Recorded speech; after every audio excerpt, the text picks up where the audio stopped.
akpata nwe. Yeah? Also, that rubbish onye nke ụlọ even ndị Igbo pasịrị. Look at Ebuka Obi ndị Yoruba ji na anya na Lagos. Look at evangelist Ebuka Obi. Material niile ndị Igbo supposed iji eme ọnụ. Nya ka ekwensu ya bịa manipulate unu, turn unu against your own people. Yeah? Nya ka ekwensu ya bịa go na manipulate unu. The worst part is that you can't even go after politicians in Igbo to hold them accountable. You cannot do that. All those politicians in the National Assembly, they are getting away with what they are doing, making money, investing a lot of money in the future of their children and themselves. In now, individual businessmen who has excelled in their area of business. Governor of Anambra State, people started saying all manner of things. This is a man who has achieved a lot in America. American government, American government, Dr. Cosmas Madoka, Penn Institute, here we will go award in America. American government na acknowledge such kind of people. Or Batana Nigeria. Nigerians say better goes immediately to Batana Nigeria. Nigerians say better go immediately. A fine material and docha nya Batana Nigeria and Anambra State by.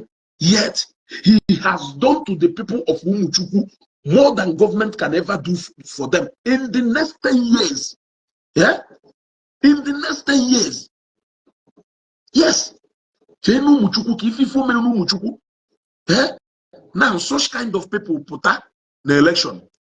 Mischievous people around them, they will manipulate your brain and turn you against them. If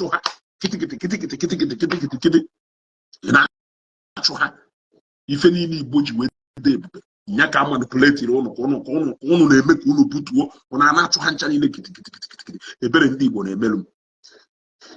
that is why people do Kobe Jackson, Dozie, and the likes of them, Jamie Hapatego, Hanapolo, Hanorube, Hanelilo, Wehego. Hapatego, Hanorube, Hanelilo, Wehego. Actually, any public because now the moment he made Nani Bokita, he may go available. Look at what they did to Bishop also, simply because na Bishop Atalego decide they are not into Organandi base when up Hopota be help poor community. Although for the Kayas no Biagigo Seha, no Kaha, a bit of recruit to common people against him. E.g. Monyo was or no Hokana in South Africa. Let us assume na Bishop Nazobo, or so Nya William Azwo. Let us assume none as well. Or so Nya William Ndo Zon Sutapano wa Tiana Baderi. Nda turn against him, or break part the Canele, or sugar refinery Camwell. Yeah? Yes. Onye buli for Jew de Bube. Obodo boy if I had you a day Bube. A man and Kahanago. Happen to church leaders. Happen to churches. They are doing their own quota. It is even our cultural institutions that are not doing enough. Let us say that truth. Yes. Let us say that truth. It is even our cultural institutions that are lacking behind in the developmental agenda of our different towns. So let us even not go there. Let us even not go there. Let us not go there. Let us not go there. Because now I manage you. Forget about churches. Forget about religious bodies and the individual. They don't matter. Let us focus on relevant things. Yeah? Let us focus on relevant things. And not all these irrelevant things on the one put on a Facebook on a board, dim pattern, church, yeah, okanka, church this, okanka, church this, okanka, on a few. That is all you can offer. For real, is that all you can offer? Eh? Is that all you can offer? I am asking you. I am asking you. Look Look at how our youth were able to engage government. Have you not seen that there is power, that the youth will power and the social media will power? Why are you using that your own in a complete negative way? Yeah? Why are you using that your own in a negative way, chasing shadows instead of going after the real target? Yeah? China Zambia, if you found out the power of social media. China Zambia, if the power of social media, if you social media, it will social media, the government in check. It will be a Sega government, and age social media power. Talk to the president or be make emergency press briefing. The press are joy Osa. Yes. Osa relating to so many things in the but we are using our own in a very negative way. In a very negative way. Churches leaning on an Igbo machine today. You will lose more. You will lose more. You will lose more. You will lose more. You will lose more. And you know that you will lose more. You know that you will lose more. Yeah? You can, okay, man, let me tell you. I will go more here before I am saying it again. Zambia is a Muslim country. Zambia is a Christian nation. Declared, yeah, a Christian nation. And I'm aware that once every year, National Day of Prayer. Does it mean caterpillar batanilo na Zambia? Within the next 1 month or 2 months, if you don't want to if any nebulobodo na gakwa nka mpolo keta ubosio na mbata ma fully a lot of inform a lot of new things around the venue. Eh? That is exactly yet if I would do only less than 20 million people, less than 20 million people with the copper handwell. Eh? Osisi had discovered beha mukula tree. Yeah, emana only obodo do 15 years pota. Mr. Eric, look at how they are stirring our mukula tree. Them. That is how informed the huddle in terms of politics. But I want to 15 years back, a man who will anything in terms of Nigerian politics. Omadolo, when you form a macalo die. Only do 15 years the befa. Go na epuga yaga na mosi TM police, police. On my right here as an individual. Ana kuziri here, ha marry here, ha moya marry here. Ime na obapo also J police. Ananogo, adanogo. Oh na eba kan na ba taketa na bamba ni na bamba na basike. Was na man no buy kaino. E watago. If in fact I name argument I want in Nigeria, but why are you fighting with your brothers? You are fighting. You people are fighting. You like fighting. It will take you a lot to actually tell them that you are not fighting, that you are arguing.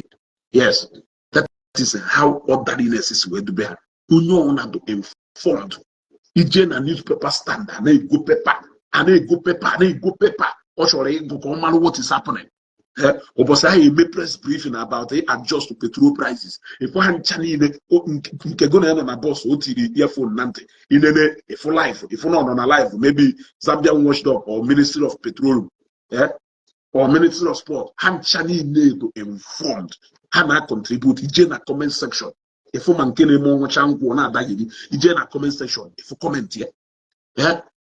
So they are not uninformed, they are 100% active. Watching what is happening, but a lot of things in the you don't even know. You don't even know. Anambra State na the last allocation. The money you don't know the total. How will you know whether it is used well or not? Na Zambia ka shalo Anambra Airport. Until you have proper account of the actual money spent at that airport. Nigeria, Ishi 100 billion. The moment you go to toilet, most interested. The most important thing now toilet. These people are getting richer by the day with your money, buying expensive cars, buying houses in Europe, buying houses in America and Dubai. ị nọrọ na Facebook na-achụ ndị pastọ ị nọ na Facebook na-achụ ndị pastọ. So a pastor nọ na private jet wee pụapụ, or a pastor nọ na convoy karịrị a political office holder. A political office holder enyela ego ya jide o were ihe na-erie n'anya ọcha na-erie kolokolo n'ihu ọ karịrị ya. esi m na ife jiru ya aha ugbo obodo niile ahụ nọ chọchis doziri ya. Gọọmenti na ihe ewepụta more than enough wolu nyekwuo chọchis. Yes, gọọmenti na-ewepụta more than enough wolu nyekwuo ma chọchis. Gọọmenti na-ekechi ego kei ma chọchis kei ma mosque. Yes, ego ahụ na-eru onye ọbụla aka. Ego ahụ na-elu every single person aka. Waking up from this slumber. Waking up from this slumber. I just moved out of my way this morning to address this, and I will still come back again to hammer more on this. Focus on good governance rather than this churches, this churches, that. It's not making sense anymore. It's not making sense anymore. And I have to be honest with you, because you know what you are doing. You want to go to Ngobala to buy land. Courtesy of what? The same church in Eku. You want to go there and buy land. Because now Zion would an automatic value to the land of Ngobala. So Gosena Church is contributing their own quotas. You cannot deny that. The movement of a number of people in a certain area, they would have development. Etu akuli si wee mepe. Ụfọdụ n'ime unu today agwa unu nwere ife ya emecha n'ụwa buje gị ihe ekwe. Agwa unu nwere ife ya emecha buje gị gbara ya ma ihe ekwe. Mgbe prescience na ebe ahụ, mgbe my sister na-eme prescience ebe a, echetara m 2000 and gonodo the ife. This should be in between 2001 to 2003. My sister melu prescience ebe a. Ụbọchị anyị bunarị ebe a. Because I bunari eba, my mom and my dad are happy eba. But today, look at a barrier. Today, look at a barrier. Concentration of large number of people in one area, they will make people move in and out of a particular environment. Development abatala. Yes, development abatala. And that's how come now. Ohozi so ebari amu benefitiri. Ashala the benefitiri. Kelafa ya Okusu benefitiri. Aba benefitiri. Ifutedunu benefitiri. Nando benefitiri. Nteje benefitiri. It doesn't end. So this development cannot end in Ngobala. It will extend beyond Ngobala. Yes. When they have business na Newi, Hapu Hotel ni do na Newi, Jenoba. Newi wunya with a development na Nobi. Okay, Titi, Amishi, Oba, Ishi, Orifte, Echobagaya. Oba. Yes. A lot of people who make business na Newi, but ebe ha jelu no biri uno joto. Ebe ha jelu no biri uno oketiti. If they cannot afford land na Newi, they will go to oketiti. For the name we like to live a distance from ebe ha de business. Yes. So what are you telling me? Yeah. A lot of tenant houses na aba ma Ishi ebe niile. Ototo kwa machine leke oyeji. Oni di odi bu moto. Machine ma wakada. Machine ma wakada.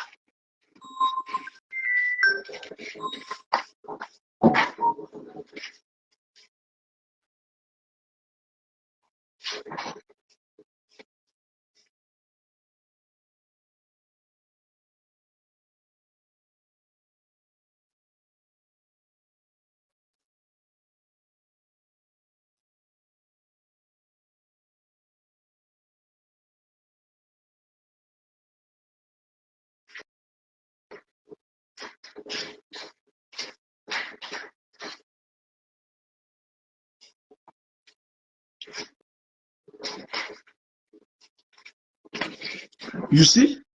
So development ya na-ekwu na ọdọrọ okoyi ọdọkpụrụ. Yeah? Nnewi melu, even Osobolo. Every day ka ya afụ ndị si Osobolo abịa fe na Nnewi. Osobolo mepe. Ịghọtago? Ifetu development si alụ ọrụ. Ịghọtago?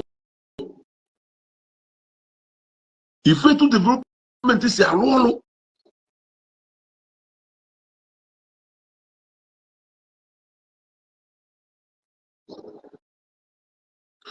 Oscar mommy vine egwe ọkacha na comment na afụ na this phone na this from comment na afụ na this phone. I have tried to bring you in. I have told you what you can do. I will go and exit here from the program. Ebatakwa again. Mommy for ye shedo na mother ezuga adrokwo na etu ahụ. I would like to bring you in. Ka ya wonwe monde ha man chori ime hand there. Adam eme like that oh. Adam eme like that. Yes, I even enjoy engaging people who share different opinion with me. Yes, that is the way that message is way more. Yes, I'm going to exit here the program. But again, send their request. I did not see your request. I have tried Ubolone to bring you in myself. It is not working. It is not working.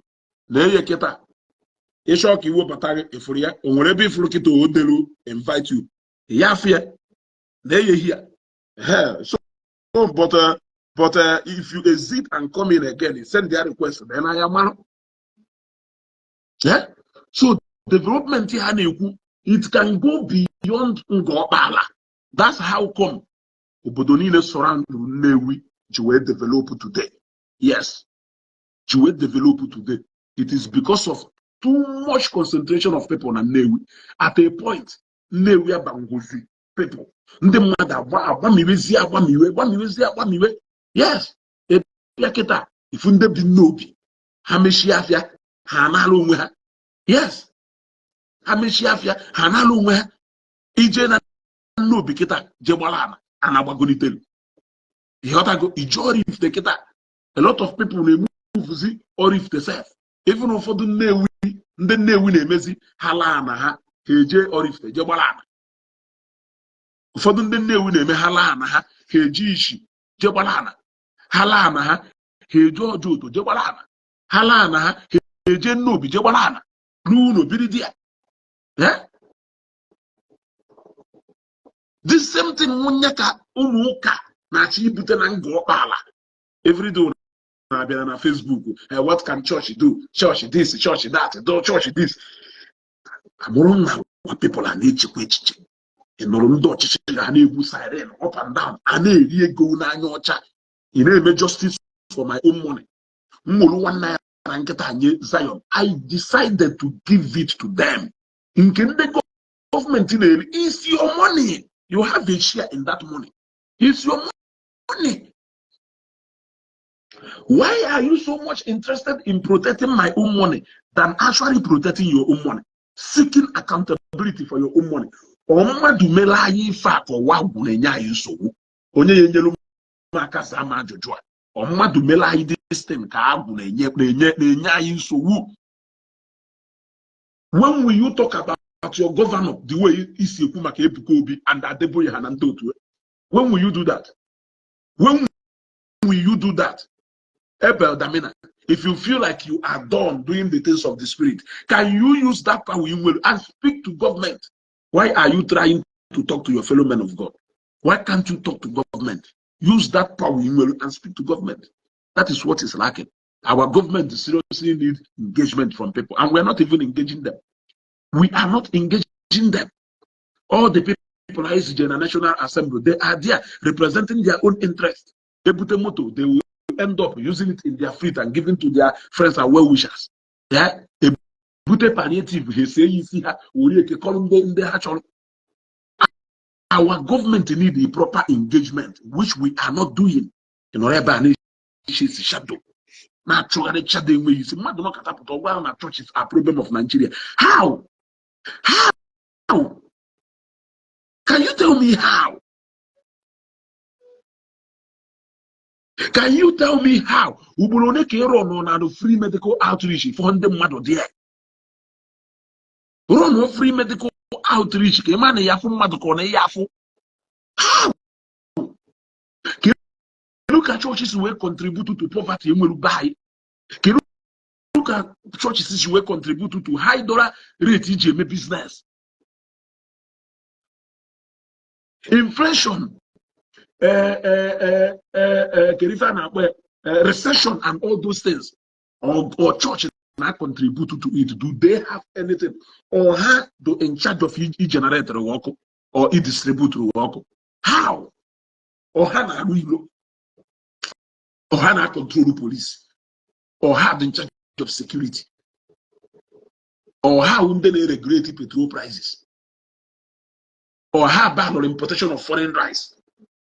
Or how many a cement factory better than Lolota? Or how do Jefa no bachichi yakam banana? And you tell me one single thing na Igbo?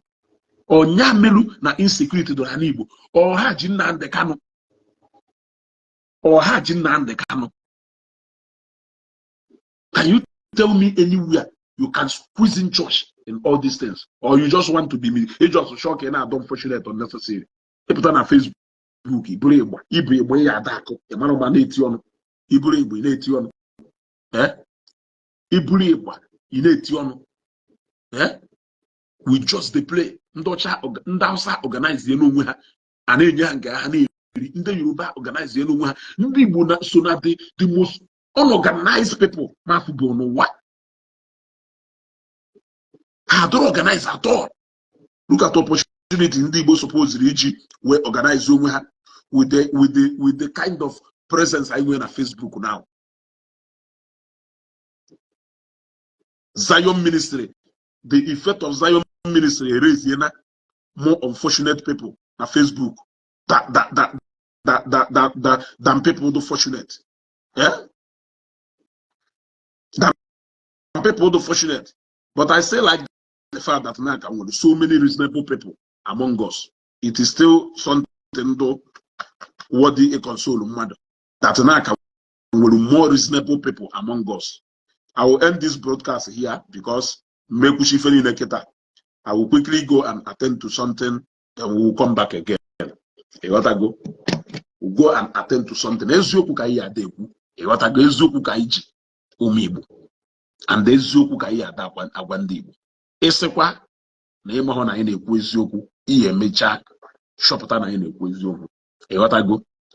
Ese na ịmahụ na anyị na-ekwu eziokwu ihe mecha shọpụta na eziokwu ka anyị na-ekwu. Maka ife anyị na-ekwu eziokwu. What I go? If I na-ekwu eziokwu and eziokwu anyị na-ekwu eziokwu ya edozi ya n'Igbo. What I go? Some of us who do passionate about an Igbo. Eso na one of onye achọrọ ịpụ oru oyiwo nke ịpụ na Nnewi apụ. I love my home. I love my home with passion. I feel at home when I am there. I barely stay in Lagos. I feel at home. So, nda fenalo and uno bye potana muyo kwa hana amwe. On a wutem too much. Obodo dum odoro munayo. Obodo dum odoro munayo. So ndo olundozi obodo doro munayo. Odo holofonye. We will all, aside engaging government, we will all through our different areas. You want to go contribute to the development of an Igbo. Now, a lot of people are doing their best, but if we are not appreciating what they are doing, how will you want other people to do more? Keta the normal trend, the keta woni Igbo bata ego ochoko ino ilo onwe because no put ahụ na dogawe. Ọnwa ahụ apụta ha si ka ume kpaka ma ọ na-amalụ na ọnya ka nwa ego na ọpụtara iche onwe nọ na-eme ka ogosi na ọkarịrị ụfọdụ ndị aghụghọ eyuzu ogwu a common person a na-emere ife ọma wee na-fight those people. Ụfọdụ ndị ọjọọ eyuzuo ngụnwa a na-emere ife ọma emerụ wee na-fight ndị na-emere gị ife ọma. So the best thing ndị mmadụ na-emezi n'ala Igbo kịta onye kpata ego ọ na-akpụo sokpuchi onwe na-eri with family. Ọkwa ọbịa mee donation 50 million wee ma na onwere ego. Ọkwa obuba caterpillar n'ilo iwe mara okpata na ego ilu ilo ọrịa ofu ọgaranya nọ na steeti ahụ nwere ego tara akị ekweghị enye mmadụ ego ya na-eje kopụta ndị steeti gwụ n'ọwara na iri a na-agwa m ite saịdị nke n'ọdụkọ chọrọ ịkpara na masta anya ma na ife o ji eme ife ahụ ọka onye alụ ile ka o wee dụkọ nyanwụ ọkaka onye alụ ile ka o wee dụka ya asị na ọnyanwụ onye karịrị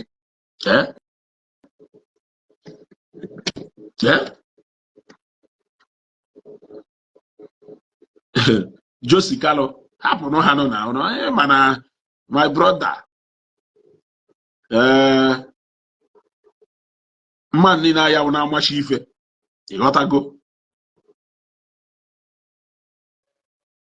mma niile aya amachi ife ịghọtago mma niile aya amachi ife yes ụfọdụ mmadụ wepụtara egbe gbawuo mmadụ ife mere mmadụ ji wee wepụta egbe gbawuo mmadụ ịma na onye ahụ etile obi n'azụ nwere ike ngụ nwa ya emenie ka nwee human conscience. So no matter how you make sense ọ ka ya awụ nonsense to onye nweghị sense. Let me put it that way. This is Ezeaku quote. No matter how you try to make sense, it will still be nonsense to onye nweghị sense. They have condemned foreign medicine.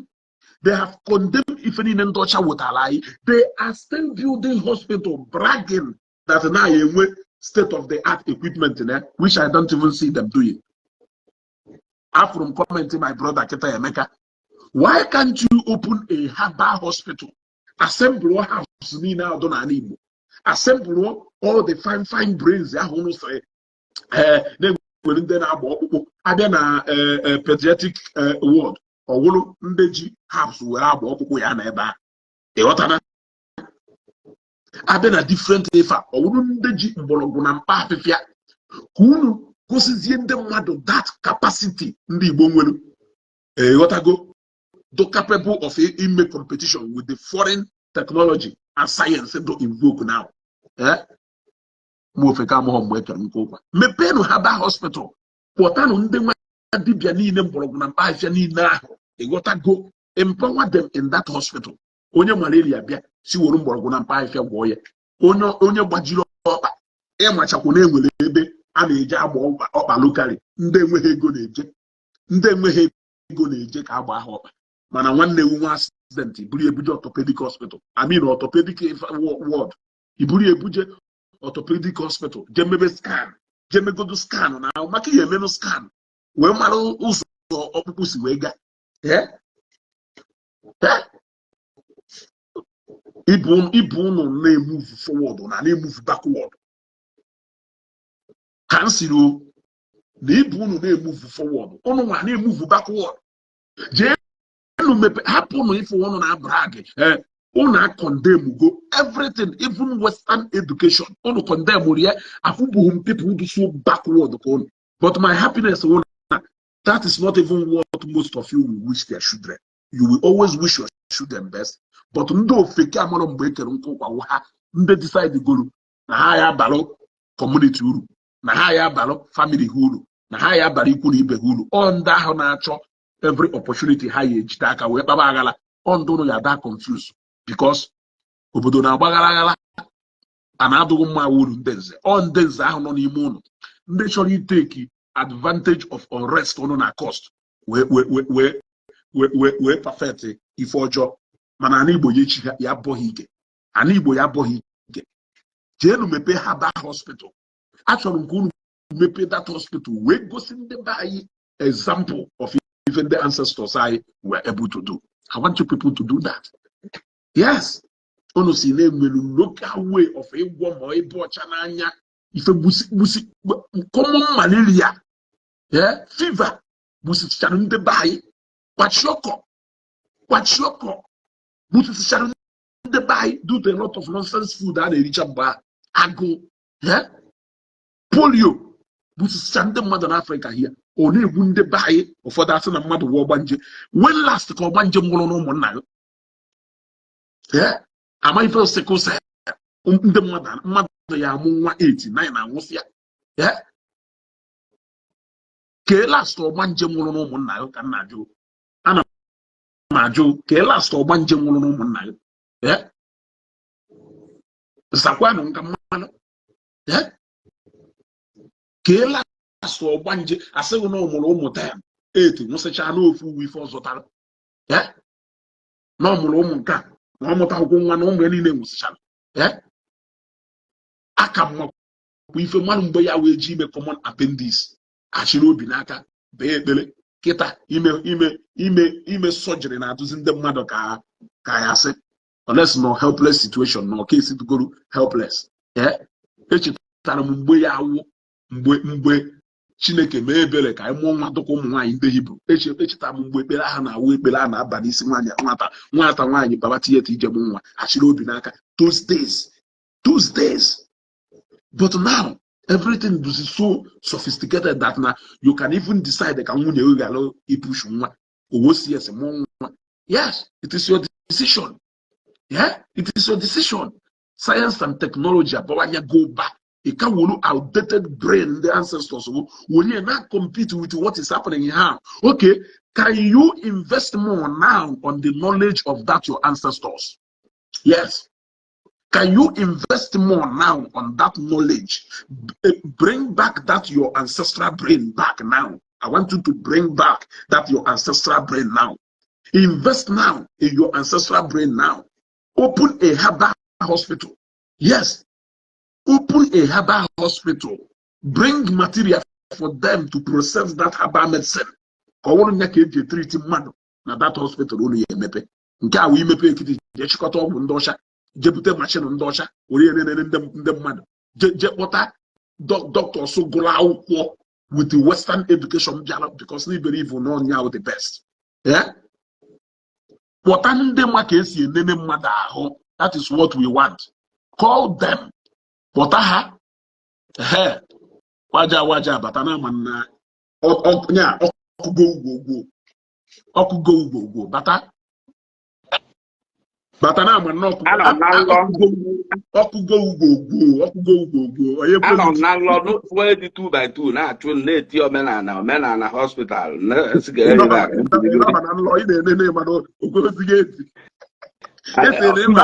awọchi mara apụ ma bụ wee batawa esere na enwe ahụ anaghị ezugo ndu wetiri eti osi aga ịma na ife ya eme onwere na reti dị agara apụtara na dị reti kama na onwe ebe ikwu dị pointable asị nka m dị ka m ntụtụ ajụjụ because na ebe nnụ nchọ ịjụtụ ajụjụ wee ebe ị na-asị omenala bụ ụzọ eziokwu hospital si dị elu haba si dị elu ife haba na ya. Yes. So Magona, sometimes in life we need to face truth no matter whatever I pass through. But even the I face truth, even I am Malaysian, I am out that we are fighting for a cause. Like you are fighting for Christianity to stand. Like me, I'm fighting for Kainachi Yas no men and I. Despite these two things, we must face the truth. Number one truth is this. And well, Ndi Igbo na recently warrior Omenala. Like, for example, I age haba we go kidney problem. Even at Oziamu, because he shall carry go habala. I don't want to understand. I age haba we go kidney problem because kidney problem they promote haba way. Calm down. Promote haba. Come on, you refuse to acknowledge the message. If each of them makana, I edge the Christ name preach the message. You try to acknowledge the truth. Man, even to kita ni rundi buni neba. Edge habala go kidney problem. Just stand the question. Of course, I edge. Okay. Since you malo na I edge haba we go kidney problem. Kedo ya Ndi Igbo na ya recently because na habala amangwom diabetes, leukemia, breast cancer, or throat cancer. Eye problem. So many oya ni Ndi Igbo na kita imported oya biana ni Igbo through Igbo people.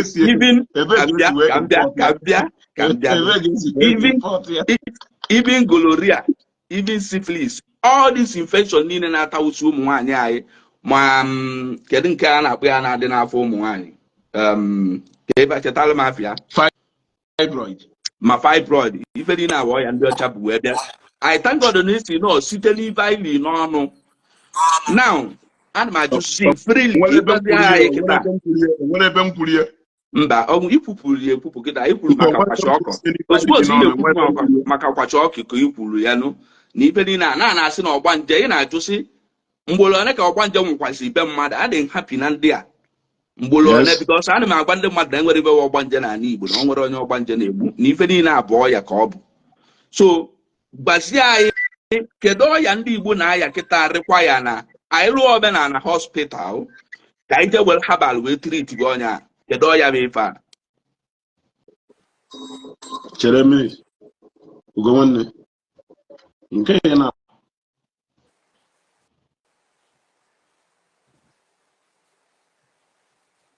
Mindset.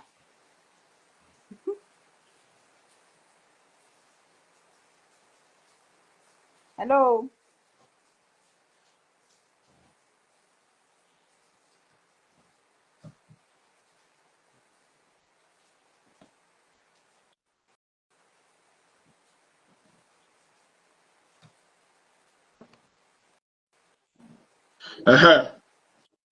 waja more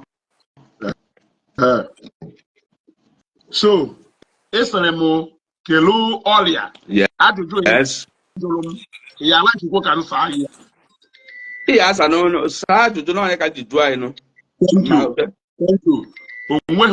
onweghị ife dụka ọrịa ndị Igbo na-arịa kịta onweghị ife dụka ọrịa ndị Igbo na-arịa kịta ife jesi na onweghị ife dụka ọrịa ndị Igbo na-arịa today wụ na ọrịa niile a na-arịa today tụwara gboo kama nọ na den enwenu machines or things enwere ike iji wee test our people do ignorance of such ọrịa. For example, atụ ebe a si na onwere mgbe ya awụ I have example of places ya awụ apụta asịgo na ọmụtara ụmụ 10 8 nwụsịa whereas na 8 ya nwụsịrị ụsịkụla ka ha wụ so ndị be anyị amaghị ife sickle cell mgbe ahụ ha amaghị ifewu na onye dị otu a na onye dị otu a adịghị compatible ịnụ anụ na ụmụazụ unu mụtalụ the capable of enwụsị so our people nwụsịrị out of a lot of things polio gburu ndị be anyị even up to today anyị ka nwere ndị ọka tajiri ofu aka ha tajisia isi ọkpa ha today polio bụ injection ma a na-agba ndị mmadụ na kọs ya polio abụọ ya maka injection or injection o nwere ife polio a eradicate dey at least 95%. O nwere mgbe occurrence do too much. Now all those things our people do ignorant of it. That is why we should take science and technology today. So what I was actually waiting for you people to say is not trying to tell us how our ancestors is where they will be enhanced. Otherwise, we are now going to have how to capable of treating everything. But now you have submitted the herbs well to the extent they also buy. So therefore, why can't we imbibe foreign medicine? If you have seen that. Okay, Gambia. If I don't question, can do it. And is that the question? Nick or different thing. You are habitual in doing that. You don't answer question. Now, Ezeaku, it's in all your own Nana before. Yes. All no ya ni na today na Igbo. Na before. Ezeaku. Nwaanyị Igbo na-enwe complication maka chọọ ụmụ nwa these days na-akpa isi nụ na anwụsịsị. Our foremothers is otu anwụ, that is number 1. Gambia onwere onye na Igbo odi. 2 ana m abịa. 2 ụmụ nwaanyị Igbo olden days fa na-aya fibroid. Nwere na-aya fibroid na Igbo before. Ife fibroid na-eme n'afọ nwaanyị. Nwa na-abata ọ na-erie. Ịma ụmụ nwaanyị ole na Igbo amụghọ nwa wee ruo taa. Nwere ọ bịara arụ anyị nwee ebe a na-akpọ ekwu ọmụmụ. Ọ bụrụ na a na-emụrụ nwa ije mee ibe omenala dị ya mụrụ nwa na-agara onwe ya. Ka m bịa ibe chọrọ ikwu ibe 3 kedu ọya ndị Igbo na-aya bụ ụmụ nwaanyị Igbo one ka ebelala breast cancer ka ebelala olden days. Yes, a lot of ụmụ nwaanyị anyị breast cancer gburu olden days too much. Come on, no breast cancer cancer. Even cancer in the world every 30 years yes. Breast cancer in the world every 30 years. Breast cancer in the world every 30 years.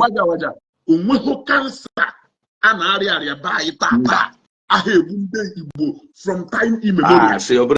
Ezeaku kama na itori ugwezo ka na ga yele na argument na just talk am patili yo chelu kama na ama ni ya kwero mana o ka ndị mmadụ n'ụmalụ na-enkebe eziokwu even na-enwe na nsogbu ebe enyeghị ground for you to say all the things you need to say. You will not go ahead hitting your point. You will want to be asking questions. Now, when you ask that question, you will not allow that person to express that question. No. But you have the chance to talk. Question. We all listen. I do question be the evidence. You saying ụmụnwaanyị Igbo one ka ebelala na Igbo. Evidence iji na onye belala. O nwere onye ebelala na Igbo because that cancer ade ụmụnwaanyị Igbo. Mana ọ bụrụ isi na ebelala ka mbịa. Evidence ndị na ndị Igbo amara ibe cancer, breast cancer na Igbo. Breast cancer emebe 30 years ka mbịa no. Anyị eji mma wee gbujipụ ya ala. Ka mbịa no. Emebe even ọnọdụ ka prostrate. It's not even 20 years post-rate bata Igbo. Ọnọdụ ka diabetes ka mbịa. It's not even 20 years post-rate cancer bata Igbo. Ọnọdụ ka diabetes ka mbịa no. It's not even 40 years diabetes bata Igbo. Ọnọdụ ka leukemia elube 5 years. Ndị Igbo na-aya leukemia kịta dị few. Ọnọdụ ka liver problem ka mbịa no ka nna agụ liver. Ọnọdụ ka liver problem ezugo. Ndị Igbo na-aya liver problem now. O maybe 20 years liver problem di bata na Igbo. Okay, waja.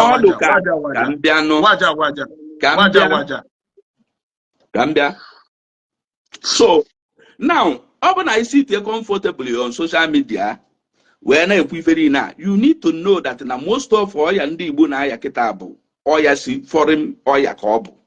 Ọnọdụ ka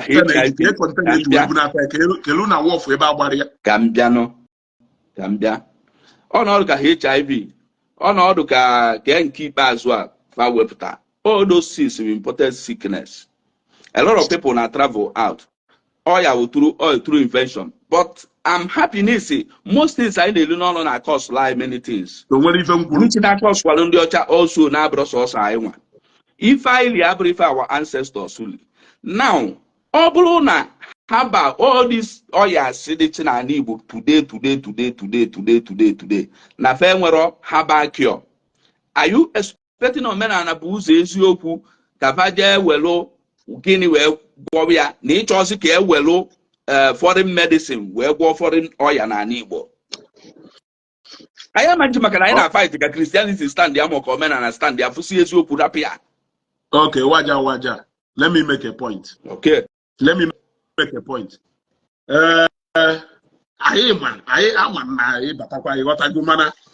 Our ancestors ndị nwụrụ ha nya onwere ndị n'ime ha ọwa ahụ ka ha rịara wee nwụọ. Ọ bịara arịnụ na ndị Igbo na-aya arụ olden days ezu ndị Igbo na-ebigide ndụ ka mbịa. Ndị Igbo na-ebigide ndụ ka mbịa nụ. Ndị Igbo na-ebigide ndụ ka mbịa. Ama ndị ekwutere ka mbịa. Ndị Igbo na-ebigide ndụ bịa 150 years. 150 years. O nwere eji mụ na set mụ na na-abụ ya nụrụ 150 years.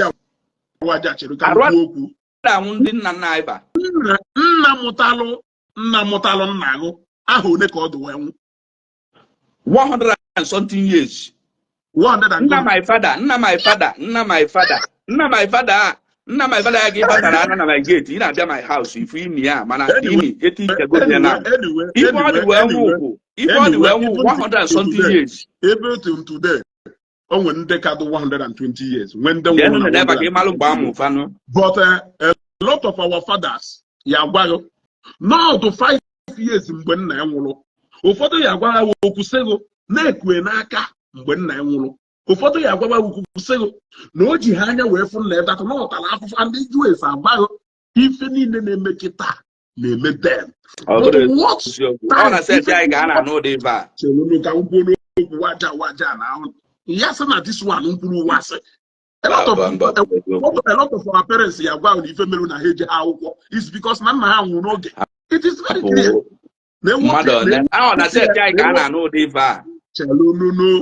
Chelunu, a lot of our parents were not able to achieve what they have planned for themselves today because na parents na nne ha or na nna ha nwụrụ n'oge. We know now since ọnwụnwụ na ndụ mmadụ has never been ogono na control. There has never been anything done guaranteeing long life, if not which of course you cannot even control. Now, all Nina Doketa Dodel. There are a lot of ife our ancestors may rimbaho, Hamahona, Ogaho, for example, Keta. For example, Keta, Onweloria ya one area, you need the Fedotua or either Fedotua. How much if any now? And Omeha, only if one Melo Kenyapuru. That man Puruese, they will the introduction of foreign medicine. Maybe an Igbo today, an Igbo Yaduke Babalo Saga, and the mother Camosiana. Oh, but now, Chelunu now, Emanan Necheta, one man, one be a tenant house, so Papa Boy, Bibo de Abotuku, Munye, Jeremua, 1990 something. Because those days, Wogeyawo, everyone, Jemunwa, Uno, Chile, Obinaka, all these things on a on a level, Moka, Bagariana art in a movie. Ferina, we name back, I can art. Even right now, as you met, I blue Munyan, Jerry Theater, but go to Jelasi, because if it was different, I'm because we believe we name will everything to invoke now to guarantee successful delivery of your wife. Unless no one, if they go to complication, you can tell them to do CS immediately. Now, Keta will go on a me one you get on Lagos that day. Instruct one mother where general because name will go machines so capable of it dictating. All your sugar to Walubo. If in fact the highest cost of sugar will natural this thing I really or blood Coca-Cola, Pia was second. Yes. Yes, onye na-arịa sugar, more of nni wifi ya daso, more of nni, and you can't tell me that na onwe na ndị na-arịa sugar, beer with sugar, 70 years, doing the right thing, agwara ha na-eme. At the end of the day, or diabetes ya yebu ha, a diagnose ya ha, imegodo autopsy na anwụ, if na another thing buru ha. So let us not justify our dark age. Let us not justify or even in email you knew that you were living out of what you can manage then. You are improvising and surviving then. Now you have money, you know what is good now for you, and you can go for them. So during those dark age, if I know stone age, on Africa here, stone age era. So many countries, they can tell you how they started those years. When you family those years, do you work? Yes, when you family those days, do you work? So all these sicknesses to them, yes, all to them, even cancer, okay, even up to today, Africa's machines dictate cancer easily. That is why na cancer can even them too much before you dictate cancer na them on too difficult. Even up till today. So, even Jewuna, Ebona, Omenala Igbo, Nande, if you demand, Unaka advance. Don't forget that now a lot of work we na in today. No further meha over from herbs. Case you went.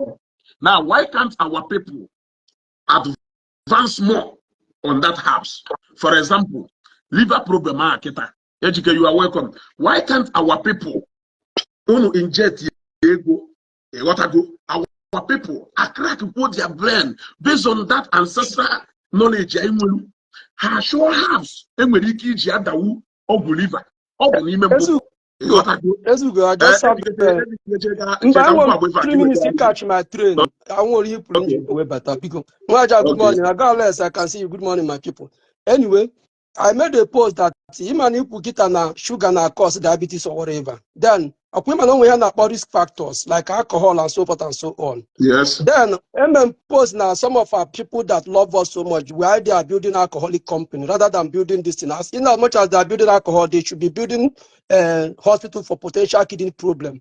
Now you just came out from your mouth. Now you now when we look at diabetes, no way come do you know the complication of diabetes? Of women with thousands of complications.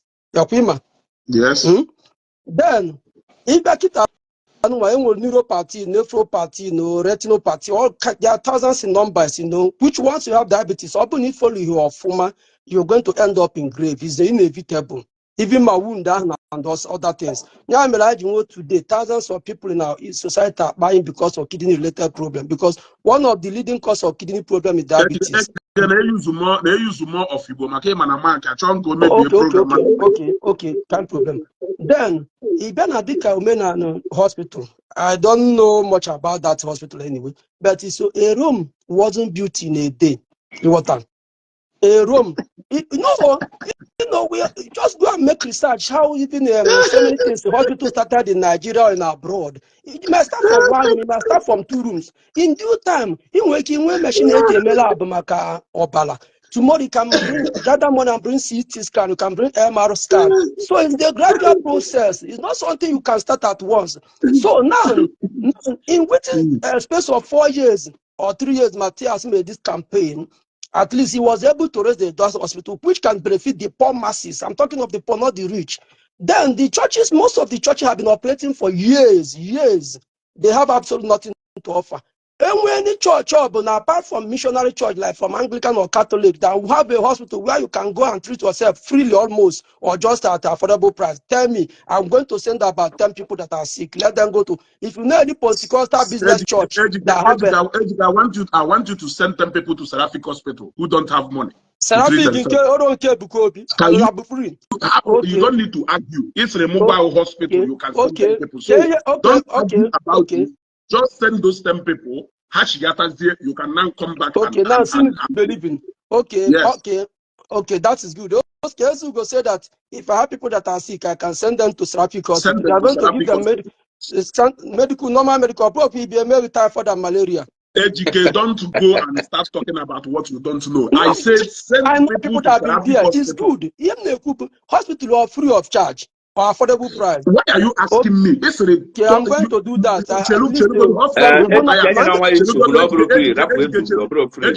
Hospital Mathias Ezeaku, you were able to analyze how it is going to function. Now, in case to go to function, I am telling you, send somebody to that hospital according to the hospital. Let that person go there and come back and brief you. Stop justifying hospital don't know existent anywhere. You are right. Then sin is believing. Then if you put it and I will drop in 2 minutes. Yeah. Ejike, onye na-arịa diabetes. Onye na-arịa diabetes.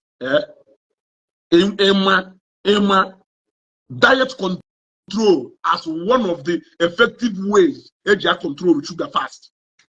No, it depends on the level of diabetes. Obviously, can cable type 2 or type 1. Open type 1 is going to depend on insulin. Absolute insulin man. It's going to depend on insulin.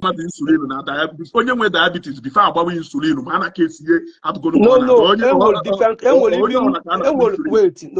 even pregnancy.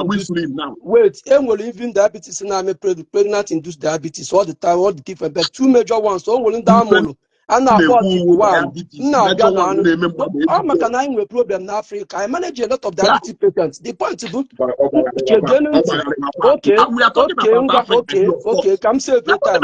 Okay, so at least Here now, so maybe alcohol, something will fat. It might be really like whole wheat, no body here. Just like maybe local rice would be good for you. Vegetable, those things you avoid the pineapple, you avoid bananas, all those things. You have to be doing outside. There are so many ways you can meet a dietitian. They are going to tell you what to do to manage diabetes. It's a chronic problem. I have a manager. So meaning natural food I really makes that contribute to diabetes. Meaning name. Okay. Okay, yes, he made go because of my time. One will eventually Igbo could before me. Wait, I will catch my train. From Eba, I will eventually. Okay, I will repeat it. I'm going to work. I have to catch my train. Wait, education. Meaning na natural food I really harvest from can contribute to diabetes. Of course, now. No. Wait. Can you save the time? Wait. Thank you very much. If contribute to diabetes, and our ancestors had diabetes. Don't worry. Okay, wait. But I want people to learn two like honey. Natural sugar, what artificial sugar, people are careful about. Now, let's go for before diabetes. I didn't say no, of course. Now, when you natural sugar, it's a natural food, sugar. I don't want to you are in a medical field. When I win my full force,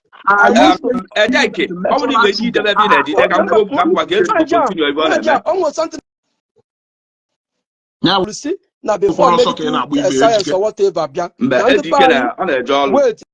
Now the buy in a million or whatever. None. In the Fulani are not chef in Agu, when the casual before more.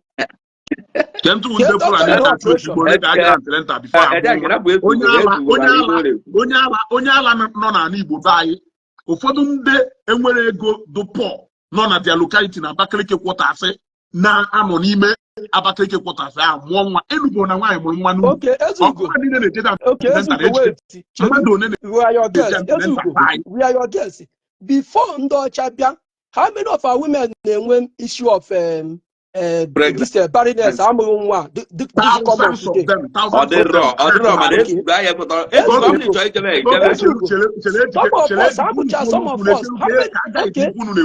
No, wait. Shelu ma allow okay here without me engaging you n'ife na-ekwu. Now na-ejike kele ebe ndị Igbo nọ wee wepụta ịhachi nwa nwaanyị. Kedu ife ndị Igbo ji wee na-ewepụta ịhachi nwa nwaanyị ma ọ bụ nwata nwaanyị di enwugolu ije nụta nwaanyị onye ọzọ atụba ya ime ọmụọ nwa na ọ bụrụ na gboo na adaghị amụ nwa adụghọ n'ala Igbo. Ọ bụrụ maka ada nwa na ọ maka ịmụ nwaanyị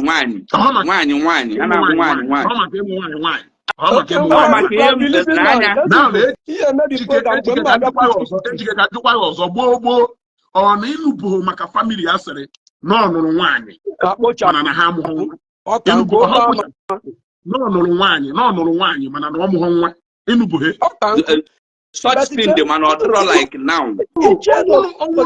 Papua New Guinea. They still have poor people in Papua New Guinea. Now Mariana Hospital. Each penthouse in the they live even longer, healthy. The poorest people they go higher yet Hannah to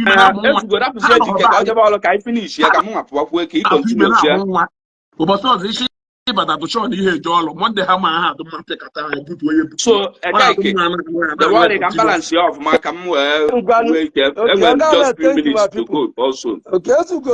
Now, some this is Josie Kalu. You want to come and chip in some. Convert to the go from one lose wonderful job, baby. No, if I did that, I gave her a jacket. If I did jacket, how my I can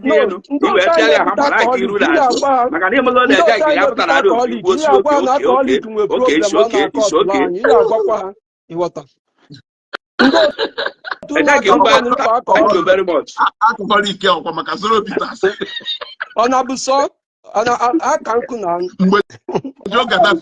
Mgbe Joe Gaddafi nọ n'afọ na amụọ na alcohol na akọsọ.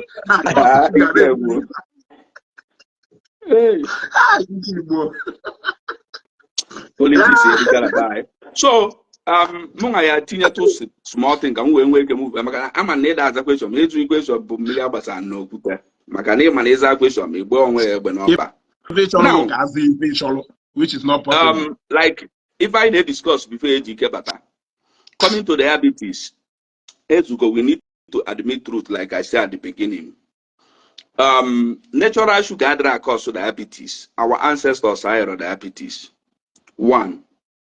Ndị ọcha a lot of things na buy which ginwama. First, before coming of the fertilizer na Igbo, ịmara na ife niile anyị na-eri natural. And the fertilizer so n'ife were mepie were poison ya na buy ife niile anyị na-eri today by artificial.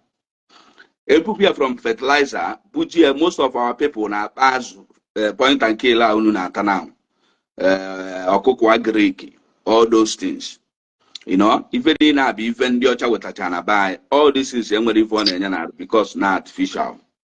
Now, ị na-ekwusi ike na ọya niile a na-aya today na-aya be olden days, which I disagree with you na ọ nwere nke a na-aya na ife niile a ife bute ọfụ ọnọdụ ka high BP anụ m mgbe ị na-ekwu maka hepatitis, malaria ife niile ahụ gbara ife bịa na Igbo. If malaria draw a country like South Africa, no, even in a boy and I three valley, no malaria and have so many things really no be even a cause. Yeah. Listen, a country like South Africa and coming my mosquito more all those things.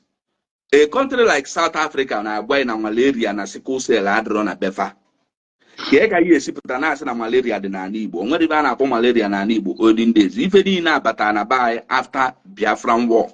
Gabazia ndị buy bido mile oyibo, live concom beef, live concombility. You watch and the niile ife di na from that time till this time eventually na enwe gbado injury. Now even eme anyị nwa affect ụmụ fowl na ị na-erikwa more of artificial food. Onye Igbo kita onwere ife anyị na-eri. You watch ya olden days ya na-esi ofe onugbu. Ị nọrọ na be unu. Iya na anu isi ofe onugbu a na-esi but today mmadụ ya na-esi ofe onugbu ya knows this due to much chemical fa ji arụzi onugbu ma many things fa na-etinye na ya. Beans ya na-esi mgbe iya na anu isi beans but because of things fa ji preserve si beans all those things but ife ya ga ilisizi ọ na-cause life problem. Enwere onye wee eriri human being nọ n'ụwa na-enwere cholesterol inside him or her. But cholesterol bido nyebe ndị Igbo nsogbu mgbe anyị bido libe things na-eme the thing ọ na-arise. A lot of people na Igbo buru our ancestors. Now, because of that, ndị ọcha abịagwa say ga-elisi n'ofe akwụ na mmanụ ofe akwụ nwe cholesterol ndị be anyị drop anya but they continue eating tomato na chemical groundnut oil abụ the architect of causing cholesterol. So, onwere ife anyị eji mee n'ụwa ise na a ga-alụ mụọ omenala bụ ụzọ eziokwu hospital. And the building those hospital, ịma mpụtasị na apịa hama na anyị kwesịrị ideba n'ime ọhịa na akpalụ habal wee je na-etiriti ebe a because most of oya si anyị na-aya si now in this generation wo imported oya bịakwa ndị ọcha butekwa na be anyị ka ọ bụ and only dịkwa their chemical to be treating them. Mana gị nwa aya ekwetara n'uto na ịchọdebe ka a na-epromote Jesus Christ na Igbo which na dị possible ama na ya kọnkago unu even though unu na-asị na ọsọsọ na Facebook mwa aka ya alụmọ hospital aka ya alụ many things ọkwa omenala bụ ụzọ eziokwu ọkwa nke 4 years ya or just 4 years na you dey compare even go 500 years ma 300 years without any achievement, you know. So can never go there but onwezi a question be eju anka my question even when we my own submission to ife kwuru elatago I still maintain on any the gbagharị so many ọgwụ niile mụ na na-aṅụ today is still made from herbs and roots. I'm gonna tell herbs and roots. They are chemical. No, they are made from herbs. I'm gonna tell herbs. We go chemical throughout. They are made from herbs. I'm gonna have so then I chalk and chemical. It's your own opinion. Yes. Our opinion, no truth. I don't know opinion. Even the it's your own opinion. Waja. Now, the buy. Malo, inspiration from nature. You should be able, or are you not aware that if any intelligence? So This is the problem.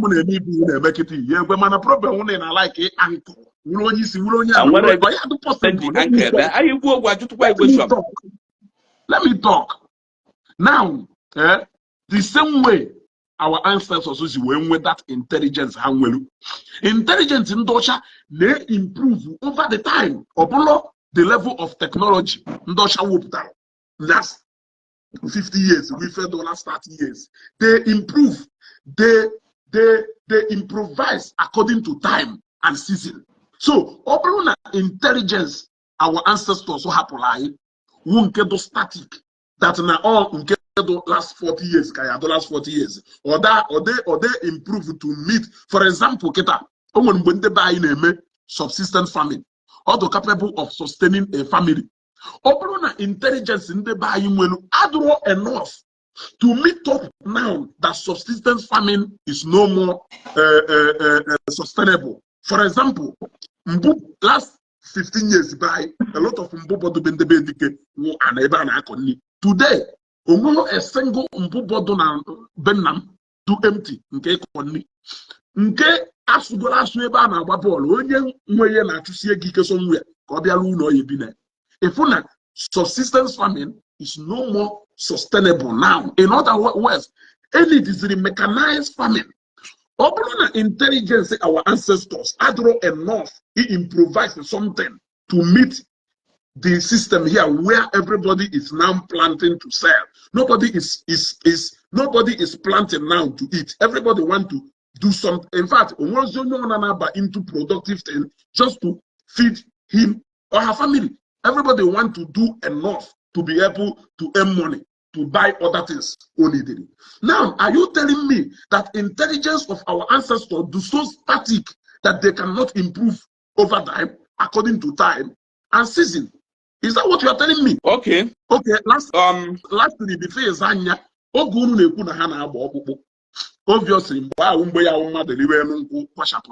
what of Keta accidenting with goes way body.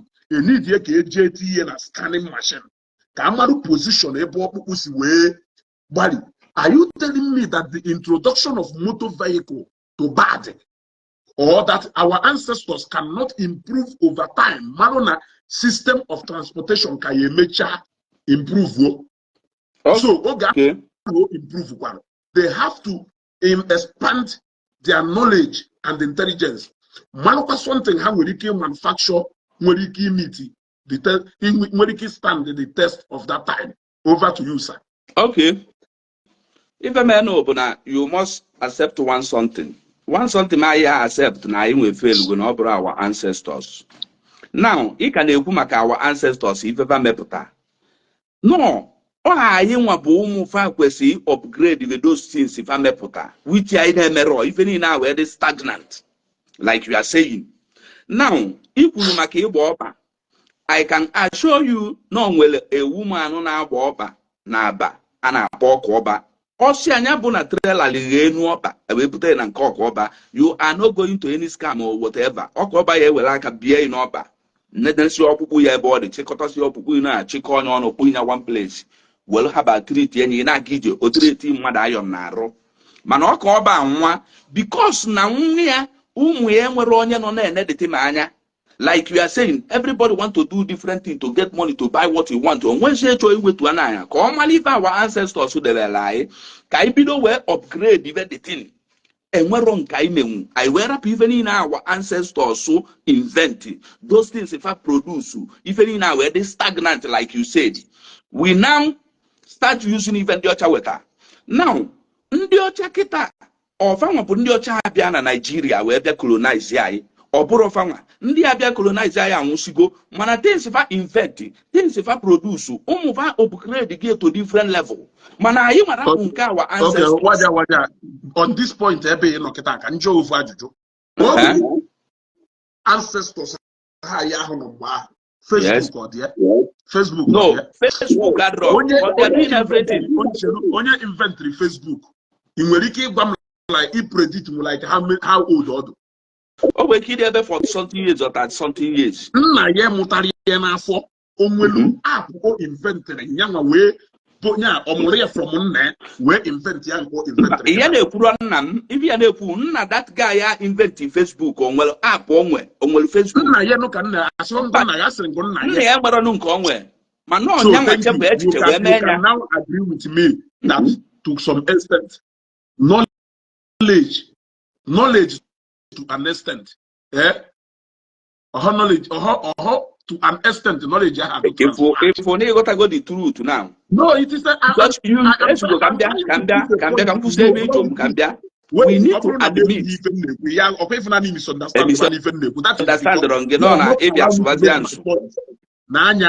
let it is high time we agree to the fact that invention is the mother of necessity. Yeah. Invention is the mother of necessity. Yes. Do you know what necessity means? Yes. What you needed, like it is the necessity. But being able to invent other alternative to IFA, the best. Now, our ancestors live on necessities. Yes, but Ndocha, they live on invention. It is two different things. Now, Obulu Nampa Mark Zuckerberg, Apple, generation app, but he was able, through his natural intelligence, to develop and invent Facebook, which has nothing. His children can only eat the wealth they develop on that Facebook. They may not even be able to run that Facebook after all. Let's see another person. Now, why do you keep hammering on Okuoba? That is the Okuoba Bidolu. On other Okuobas. Okay, now this hospital, why can't you people look for other Banana hospital? I finish here with this example because you need to acknowledge why you know erase other Okuobas in different fields because you people now they discover that yes, we have this. Only discover that we have this, but you people are also failing to develop on what you have discovered. It is still useless either ways. It is still useless. You are now telling me.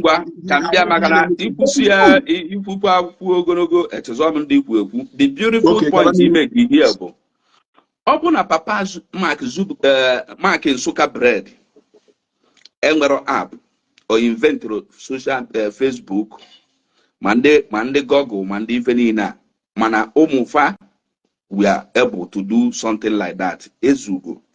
Kedifa you want me potago, ni Venina our ancestors make. I represent because he do not seem no man and a pussy na you question when then our locally, which is Ezeaku.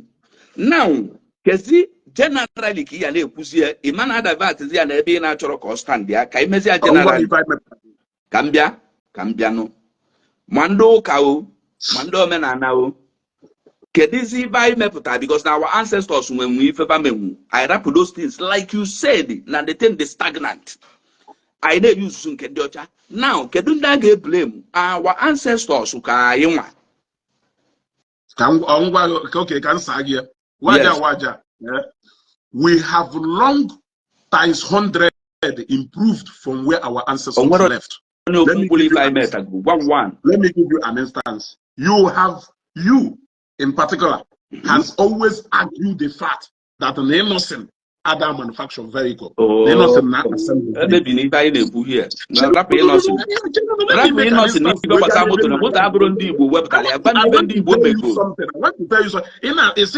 about innocent. Let me come to where we are saying I'm going now. Allow me to make my point anyhow. Now, only one particular flat plane. To assemble what the whole person in it don't play now. Engineer a day obodosi. This component they don't play now. A day obodosi. Now, only manufacture that plane, only the potential of that plane, only the capacity the plane now with the speed and everything was able to go and they assemble all these resources and components from different countries, put way together, we manufacture that plane. Now, you cannot say that Noblonia with that plane. Now, but nevertheless, look at the problem.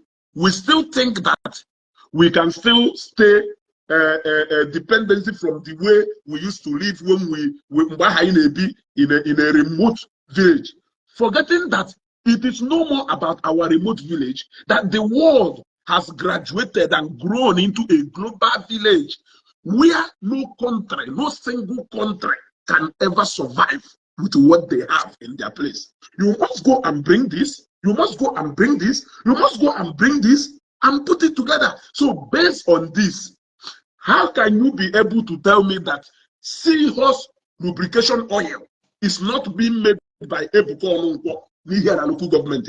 How can you tell me that Ibeto petrochemical industry, Ibeto manufacturing, although this transportation, into manufacturing, and he has been manufacturing so many things based on Ntundocha and the China CMA. China na Africa be worife. China na Europe je worife. China why can't we do that? Okay, thank you very much. My happiness will need either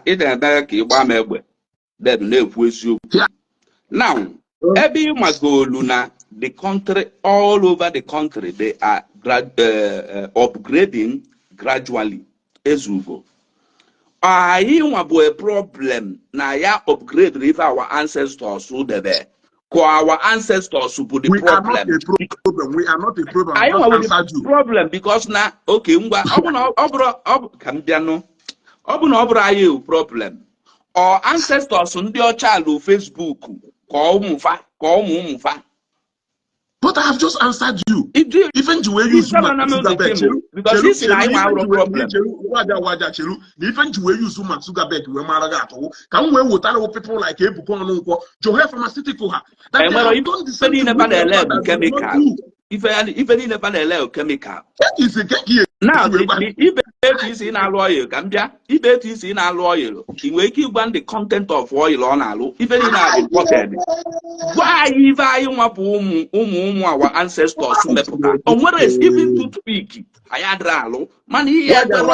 This is the problem we are preaching. Gambia, nothing little time. Any single thing, I don't know what.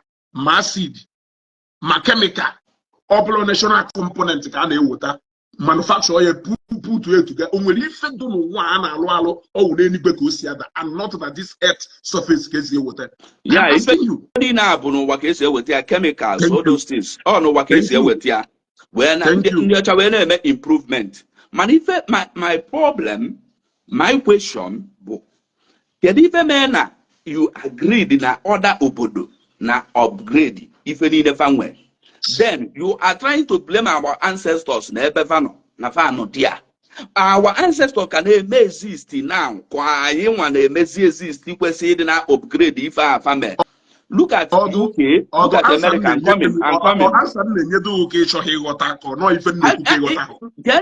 got your answer, man. Your answer if I now because now it admit, man, even actually admit. You are not supposed to have any problem at all. Because no, everybody say one problem. Everybody say one problem. Everybody say one problem. Everybody say one problem. You are blaming our ancestors. You don't want to agree now. I want to fail you. Then when we say give all free fafa, since 40 years, since 60 years or 70 years, I have the Afrabe. All free fafa, Ndi Igbo, they produce on their own. I want all more Iran and their main port to be called one in Nigeria. Or one single thing, Alpha. Thank you, Iran main port. They're okay.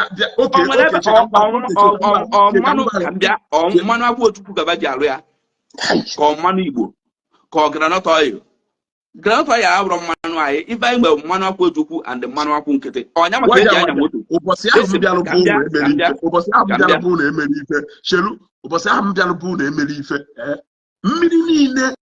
I'm on a table on a tank. In a Jacupita, a tank, Brian, a tumble, bottle water. But what I want to go to the simplest thing now. If our but what I want to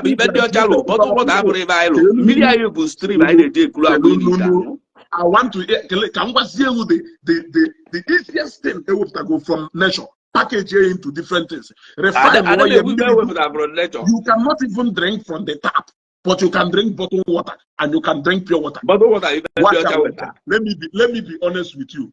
In this 21st century, we cannot continue to be thinking backward. What do I mean? You see, can correct this thing. Listen, it makes a statement in Andrew good. I'm not talking about thinking backward. I'm talking about thinking beyond. Gambia, no. Too much. Over thinking backward, you made a point here that now our ancestors invent things and those things they stagnant, which put truth. When I see inventory, okay, what did they invent? During Biafran war, all the things, equipment our ancestors use when we have Biafran war, from produce during Biafran war, Manu Ejianya moto, Manu Ejianya Ifenine na Igbo, Manu with from Pancanel. Google it. Google. That is one. Two. Gambia. Our ancestor. Man, they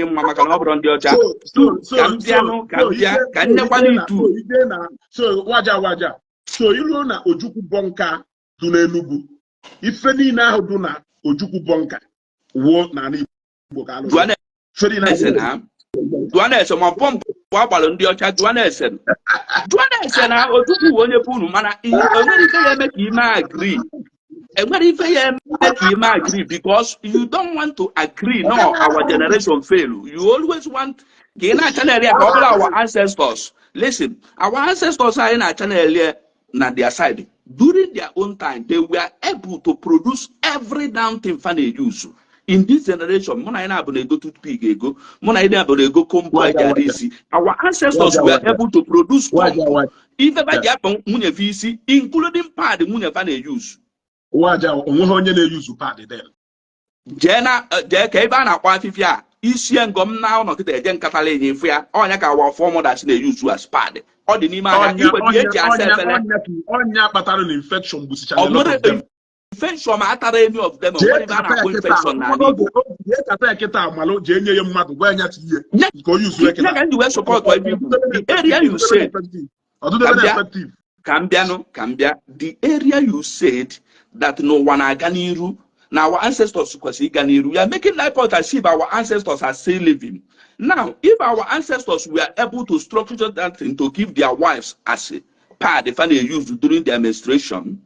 For him.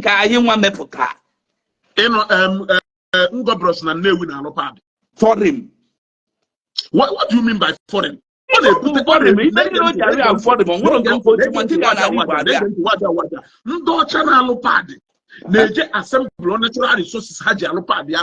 different places. Well, I'm not anything against that, but even I do with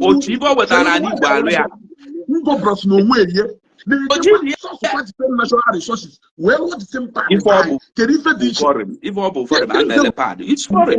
It's foreign. Made in Nigeria or made in Obodo. So many perfume made in Nigeria. Well, send. I have to say, I continue. Before our ancestors, yes, the wisest decision, the wisest decision had taken.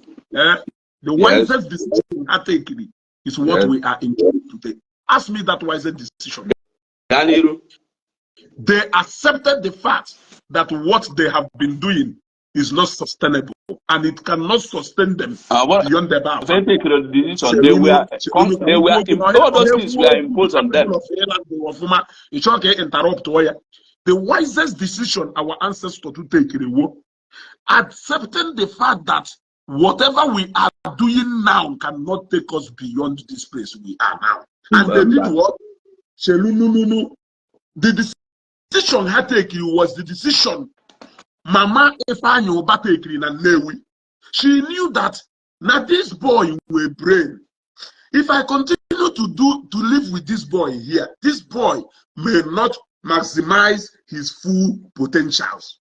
we follow ye, mogido ye, we pojeri ekletus ibeto, we say, I hand this boy over to you. She did not fail as a mother. Rather, she realized where her potential stopped in taking care of that boy to actualize his dream. But rather, she pushed him to somewhere. Yes, she pushed him to somewhere. Now that place he made dream. Now it could have been a battle no will not continue to carry that boy, knowing fully well that she cannot push beyond that place. That is exactly the wisest decision our forefathers. Don't forget that all these things in a today, now our forefathers inventory. They were the people using them then, not you. So they already knew that these things are not working, that these things are not sustainable. They submitted to the higher authority. Now, this decision you are talking about today, it wasn't me and you who took that decision. It was our forefathers who took that decision. So, Obolo na nnamu nwere ike ise na table adrozi sustainable to him. Tufuo table jebute table ọzọ. Mama use that table obutere.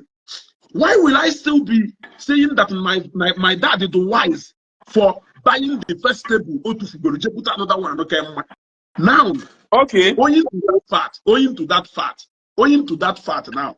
I am telling you, now 21st century where we are now. We now live in take this Facebook for instance. Everything that works together for you to come online here is not 100% made by Mark Zuckerberg. Mark Zuckerberg simply designed an app. Microsoft or another person even they make Facebook online with somebody else. One million online to you. So I'm continue. We see our ancestors took the wisest decision in the world. I think it was something the pointful. Even in our ancestors accept to anything from Mundiota with their clear heart. Even in a put an abide imposed on them. Now, I were beautiful things in Abaya they use. We were cultivating, surviving.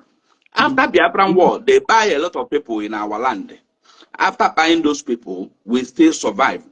And when even the other with an abide today, a beautiful something.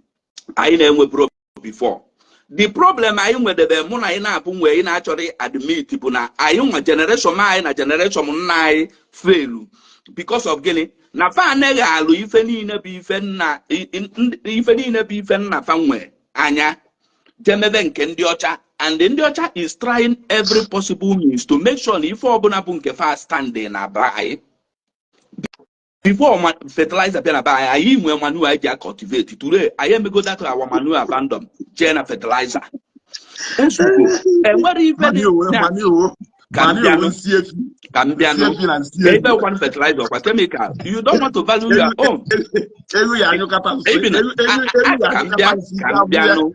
Gambia.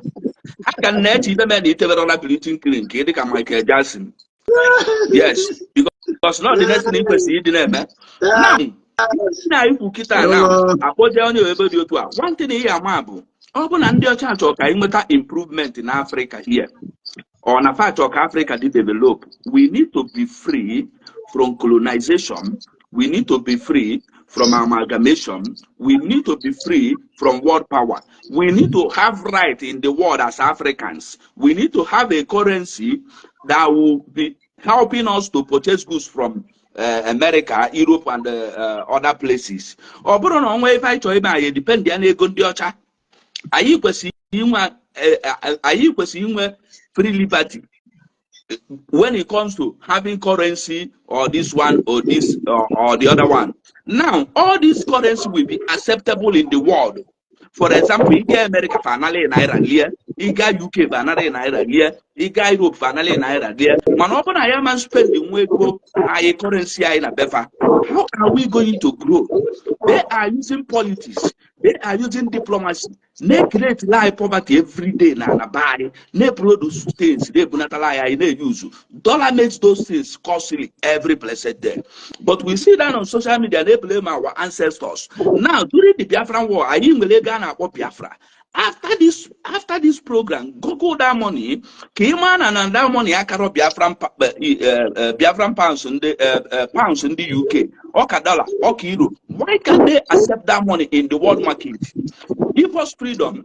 Destroy that ideology of amalgamation of 1914. Kamali febuna all those things I promote. We have, like you said, we are intelligent. But even in our ancestors, they were kind of stagnant due to number of upgrade. We now school. After Kaibana school, we acquire knowledge without acquiring skills. We so much believe in speaking English language and writing instead of thinking with our brain or using our skills to be making money. How are we going to go forward with all these things? Then if they say our ancestors, unless even our ancestors may, because now problem I face today, even in India with Abayan as no good thing. And what don't good thing to us because now Japan, Nkai South Korea, Nkai India, Manakadap go there back and 1 9 work on 1 9 batano piato the hammer before moves there forward web one. Could have a lot of things to say, Manakanchelo. Oscar, 2 minutes before you go. Yes. 2 minutes. Oscar, 2 minutes before you go.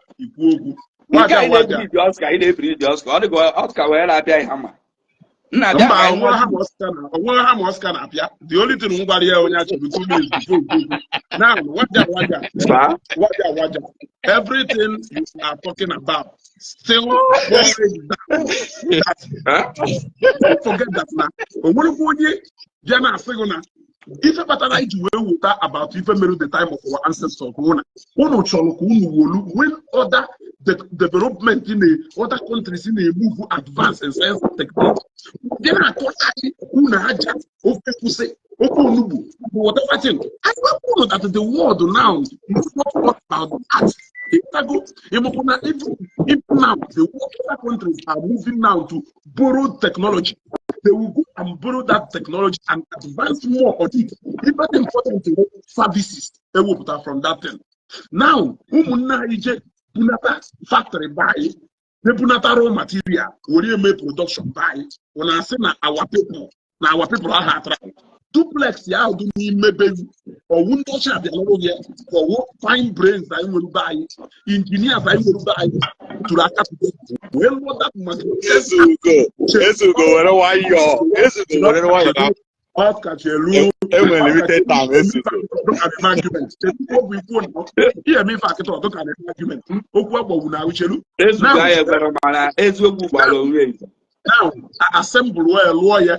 What you people are trying to do is to glorify the generation that has long gone and undermine the potential of the generation there today. Accept the fact that we have not disappointed our forefathers.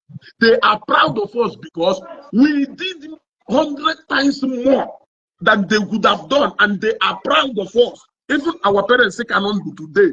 Some of us who had to go proud of us already, even before I joined all their ancestors. Reason is because we were able to give them the kind of life some of them did not afford for themselves. So it is happening. A lot of them.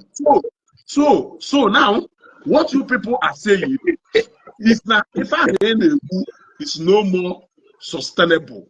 Now, you talk about how I take only a warfare, how we fertilizer, Haji local fertilizer, Haji. Oscar, when you were just 2 minutes, 1 minute, let's go, when you were.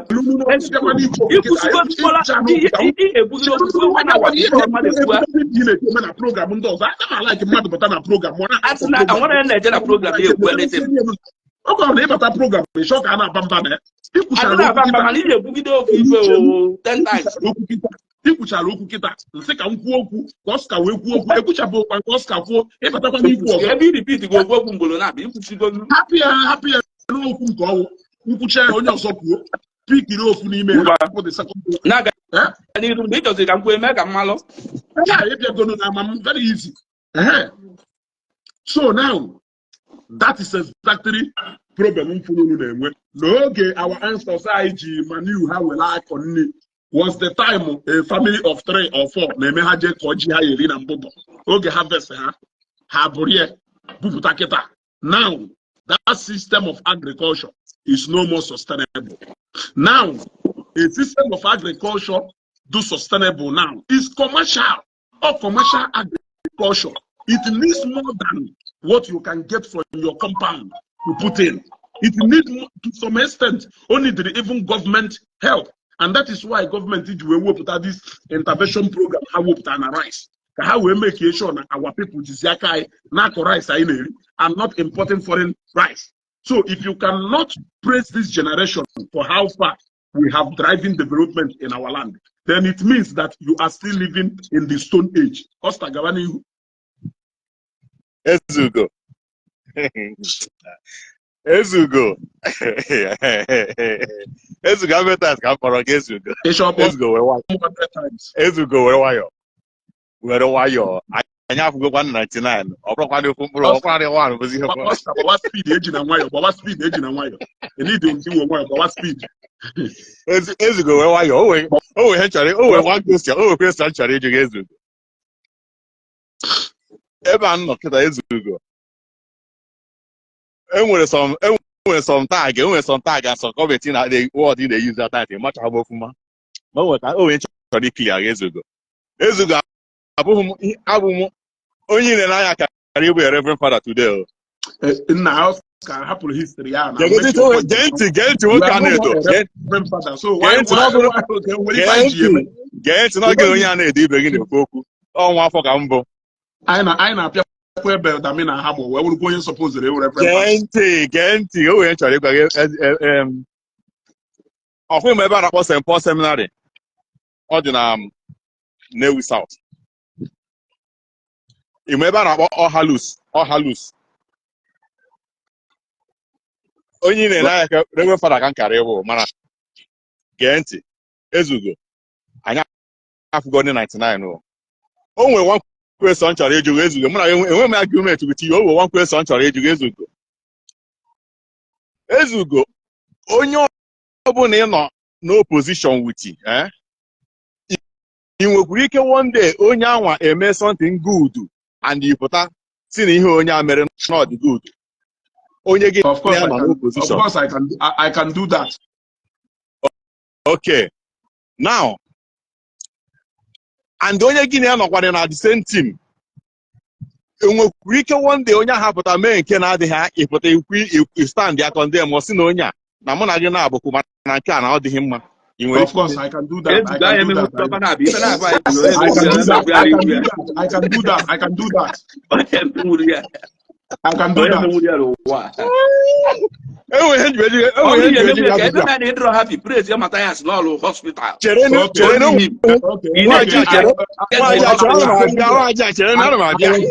was going there.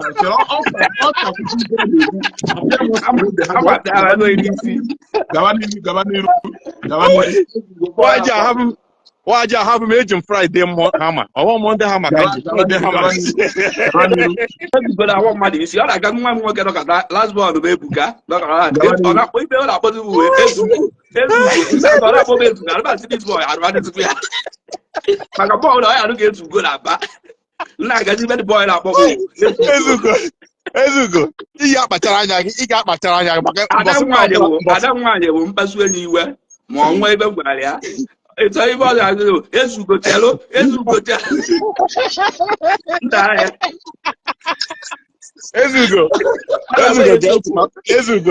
get it. He got my Taranya, for some man, not a Nigerian, making an Newi. Now, even while I don't see now, let me tell you something. Ezugo, in my mind, would you question? Why would you question about Andrew? I'm waiting for her. O nwere ihe ndị Igbo na-ekwu ọsị ọkụkọ na-eme ka esi amị ọkwa. Ebe ọkụkọ na-ene n'ebe a na-ahụ ọkwa n'ọkụ ya na-enene ka esi ahụ ọkwa. One day a ga-ama ọkụkọ ahụ chọọ esi eme ọkwa nwa. Ịma nwaanyị ji ogwa gị fa. Akwụfụrụ egwu ahụ ifiri na na-agbatudo ọ na-atọ gị. Yeah? Mind ya, mark ya my word. O meheta, o meshi. I ga akụkwara gị egwu ahụ ị na-akụ, a ga-akụkwara gị ya. And ndị ga-akụkwara gị bụ ndị ahụ gị na-anọ na kampụ a ga-akụkwara gị. So what? Okay, now. Until then. Okay, now. Isi m that na onye gị na ya nọ na the same camp. Na onye anwa nwee ka o si wee mee nke na-abụghị ya ni. Na ị ga-stand condemn ya. Ezugo.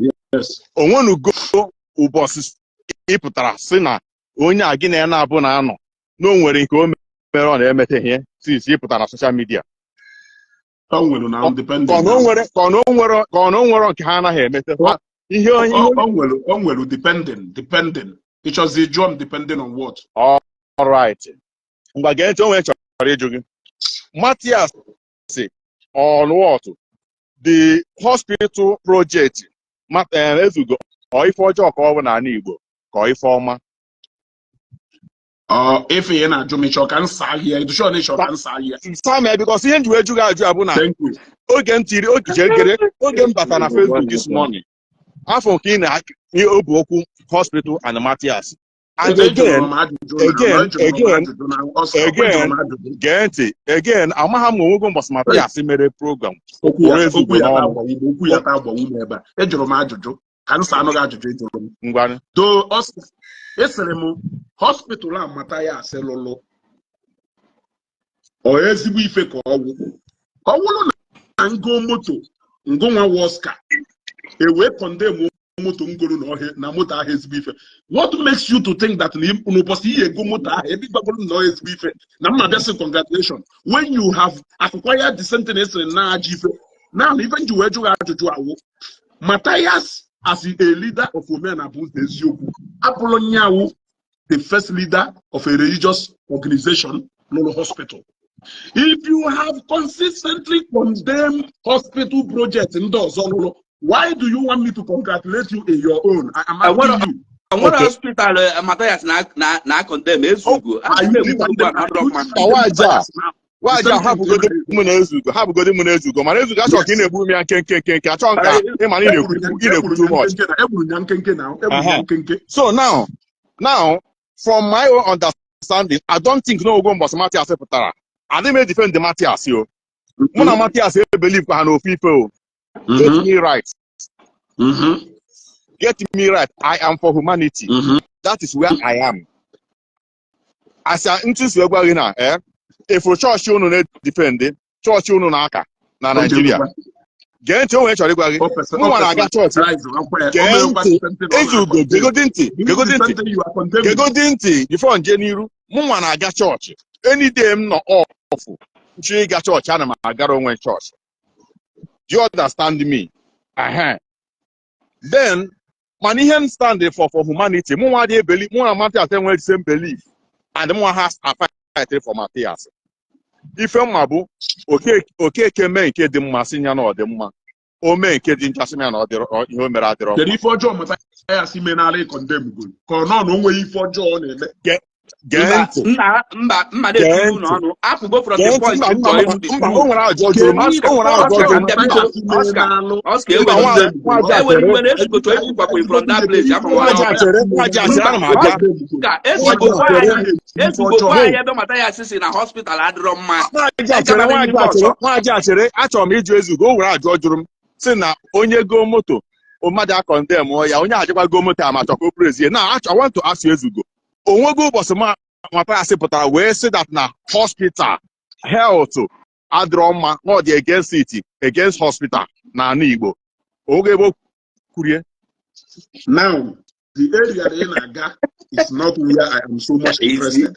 Where I am so much interested is that now Mathias is saying or acknowledge the fact that an Elo hospital number one. Number two, now I call more attention. Now a so and so church, Lolo Hospital. Now so and so church, Lolo Hospital. Instead of what I commend her for doing exactly what he has done now.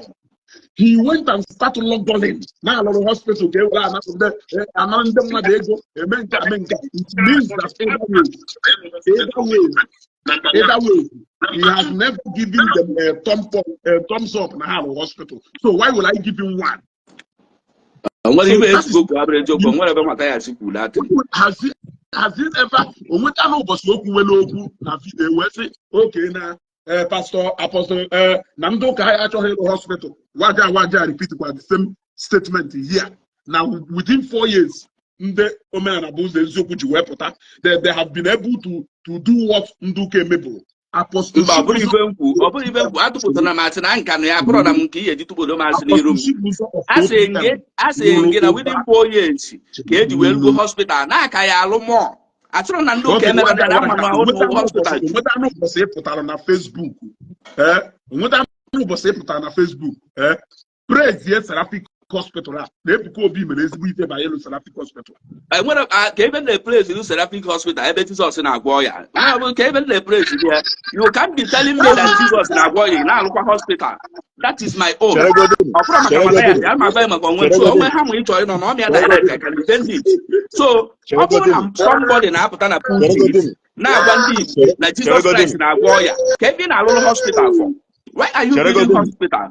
Since Jesus Christ can cure sickness, now the problem is tell us that Jesus cannot cure sickness. We praise the hospital.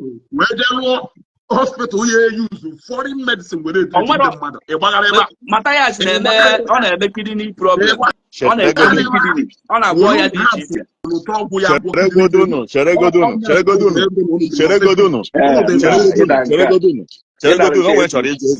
O nwere chọrọ ije Ezeaku. Waja pam go dị down.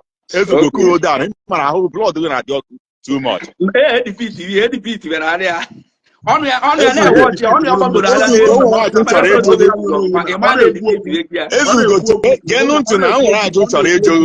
Gee ntị o nwere ajụ chọrọ ịjụ. Ọ ka ịbata program m chọọ ka ịrụ ọnụwa program ahụ ọfụma. Accept the fact that Leno na my program. Ị ya na-ekwu okwu na my program. Shelu, ị ya na-ekwu okwu na my program. Waja ji ikwu okwu imechi ọnụ okwu maka na ịma na ọ ekwere nchi ikwu okwu si na-ekwu Shelu. Then you see the block. Ezeaku gwachara ikwucha chọọ ka kwuo isi m kwuo ikwucha chọọ ka kwesị m kwuo. Ịta ka ịghọtara ife m na-ekwu so gaba n'iru. Onwe ihe na-ese after all frame ka isi eje. Ajụgo okay before nga anyị Ezeaku. Ka njụọ gị ese kedu maka ajọ ọfịa na ana-edo nwa be anyị nke ka o mere. Ajọfia dị mma. Okay. Now, Ezeaku. O nwere question chọrọ ịjụ. E mara this question ọ na-eme anytime Africa maybe I choose some of these questions at times people ga-enye anyị ezigbo answer to the question. Ha kpọrọ iyi kpọrọ ọnụ. Ịchọ ka asa anyị ife chọrọ ịnụ. Ịjụ question. O nwere ihe chọrọ ịjụ Ezeaku. Nna gee ntị o nwere chọrọ ịjụ biko enwe iwe achọrọ m ịma kedu ife bụ development kedu ife na-eweta development and economical stability in a nation or by building churches or by building industries and factories. Building churches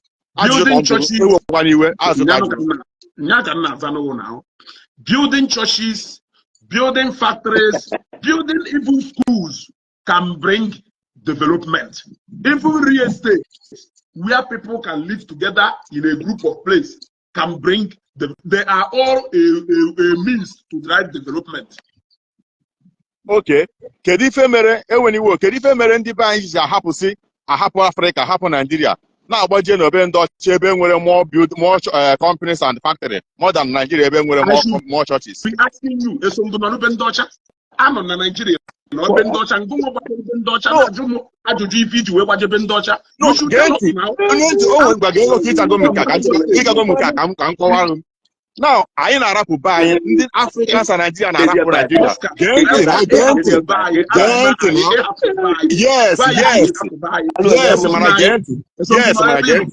Gee ntị na nwanna. Now, the main reason why anyị ji ahapụsị be anyị akwafusi like o nwere ihe ikwuru this morning, ị gaa na embassy everywhere eju, ị gaa na passport office everywhere eju, kwa ndị chọrọ ịgbapụ. Ihe a na-agbapụ ka ha ga nwee ka ha chọọ greener pasture, ka ha ga nwee good life. Because of Guinea, because of n'ọrụ anọ na buying, ego adịghọ, hunger, poverty. Mostly because n'ọrụ anọ buying. Ezeaku ga-egode ntị now. Ya ka m na-ajụ, ọ bụrụ that na chọọchị but the means of economical stability in a country. Or the possible now the citizens of Nigeria gonna happen they move where less church and the more 100%. 100%. Isho ka ngwa ifo ji 100%. Ebia na Zambia, ndị China ka nkụ, ndị Americans ka nkụ, ndị other, in fact, migration made it possible that even in the poorest country, people go to where they have interest. You can never stop it. People go to where they have interest. Ezugo hapu Gambia.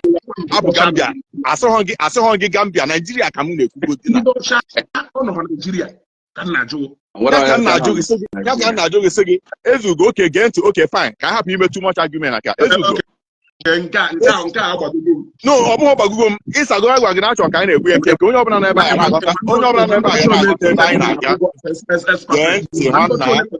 gee ntị na onye ọbụla n'ebe a ga na-aghọta ebe anyị na-aga. Another question Ezugo ndị ọcha plantịrị anyị egwu anyị na-agba na be anyị ọ dịghị ka ịbata n'ọfisis na like ebe m na-arụ amarụ security intelligence mụ na ndị eke na-arụkọ enwere som ịna ebe engine room ha anaghị ekwe ka ndị ojii banye anyị banye ịmụ ihe na ịma ka esi arụkọ dị ya now geenụ ntị na so ị na-achọ ịgwa ndat na ndị ọcha enwebeghị ndị ọcha arụwago aeroplane since ụwa ji wee bido ha arụwago ship since ụwa ji wee bido. So in Africa o nweghị na African country ndị ọcha fụrụ that not fertile enough plant ebe a na-manufacture aeroplane ka akụzie ndị Africa ka ebe a na-manufacture aeroplane na Africa. Ka njọ ogo fife ọsịtị ọ ka ngwa ogo fife kedu ife kpatalụ failure some of ndị back unu ya eji wee feel nọ ndị ọcha ndị nwere so responsibility of implanting everything boom yet oge ọwụna ndị ọcha na-afị unu n'ọnụ. Now don't cut me ka m kwuo okwu ịnụsị nji aka jebunata vehicle manufacturing company na Nnewi be anyị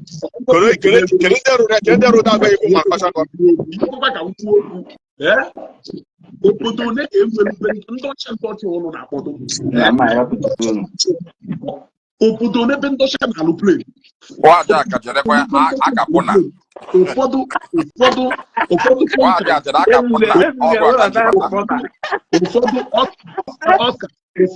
many countries for example Keta the only thing they should gather for mmadụ kwuo okwu ajụ anya ajụọ ekwu gị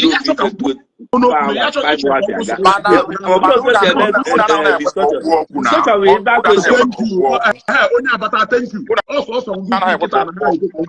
hapụ ha. For example Oscar ọ bụrụ onye bata nne ma onye bata anụ ọ nwere voice ga n'ọnya ka iji kpọta ya. Oscar kelu plane one China na-alụ nwere ike ịkpọrọ m afa plane ọwụ ndị China na-alụ. Ndị China na-alụ plane ọga kpọrọ plane ọwụ ndị China gee ntị ọ bụghị ịgara ebe nna gị ihe m na-ekwu bụ ndị ọcha butere anyị ebe ọgụghị na-arụ ihe anyị na-edipendị kịta. Gee ntị o nwere chọrọ ịgwa gị ma Ezugo ihe m na-agwa gị ndị China na-alụ iweta na fonu ugwu ka plane ndị China na-alụ. Kedu how many churches ndị ọcha ndị Europe bujere ndị China jee na China eme gịnị? The other day a lady na nwa je eme video na China do na a church na a church do na China. If I'm not mistaken, that church on a very good day I will come na phone we chọrọ ịgwa call me o we chọrọ ịgwa akusi achọgọ m ifu ka efu continue na ADP ya na ADP tira na-ezugo na enye mmadụ chance aka m bịa nọ na program anchor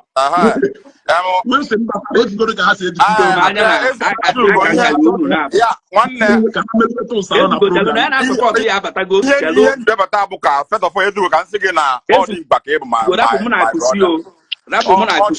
dị mkpa ka ịbụ ọtago I like your And I always Well, I'm recommend you you don't get moved, and you also again you always take a good stand. I really a good stand. If you recommend your a boat step. meant I'm not supposed to go that deep.